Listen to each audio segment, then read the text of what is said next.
তুই যদি আজান শুই না মসজিদে যাইতি, কত শান্তি তুই যে বলে জান্নাতে পাইতি। তুই যদি আজান শুই না মসজিদে যাইতি, কত শান্তি তুই যে বলে জান্নাতে পাইতি।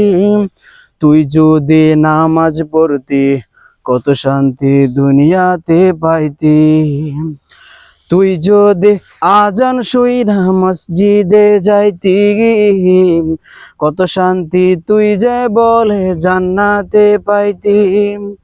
তুই যদি আল্লাহর পথে জিহাদ করতি, তুই যদি নবীর সুন্নত মাইনা চলতি, তুই যদি আল্লাহ রাসূলকে বিশ্বাস করতি, তুই যদি আল্লাহ রাসূলকে বিশ্বাস করতি, কিয়ামতে নবীর হাতে সুপারিশ পাইতি। তুই যদি নামাজ পড়তি, কত শান্তি দুনিয়াতে পাইতি। তুই যদি আজান শুই না মসজিদে যাইতি, কত শান্তি তুই যে বলে জান্নাতে পাইতি।